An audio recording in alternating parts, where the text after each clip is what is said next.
तुम्ही युवराजचा विचार करताय ना? दया काका, मला माहिती आहे तुमचं आणि युवराजचं रिलेशनशिप थोडंसं कॉम्प्लिकेटेड आहे. मी हेही मान्य करते की युवराजने खूप चुका केल्या आहेत, पण दया काका आता तो सुधारतोय आणि त्याच्यातली सुधारणा आपल्या सगळ्यांना दिसतेय. मान्य आहे खूप खूप वेगाने आणि खूप फास्ट घडतायत सगळ्या गोष्टी, पण आपल्याला सुधारणा दिसतेय हे महत्वाचं आहे दया काका. आणि ही सुधारणा त्याच्यात झालीये फक्त निशितामुळे, निशिताच्या प्रेमामुळे. आणि मला 100% खात्री आहे निशितामुळे युवराजच्या आयुष्यात खूप पॉझिटिव्ह चेंजेस येणार आहेत. I am sure.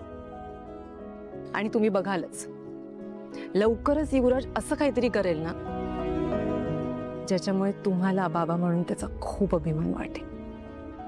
He is going to make you very proud. I'm sure.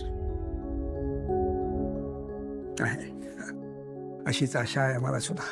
100% होणार. तर आपण काय गप्पा मारत बसलो दया काका? सगळे थांबलेत आपल्यासाठी बाहेर.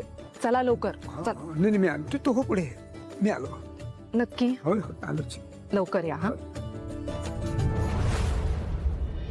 कदाचित कौशिकी म्हणते तसं होईल हे. कदाचित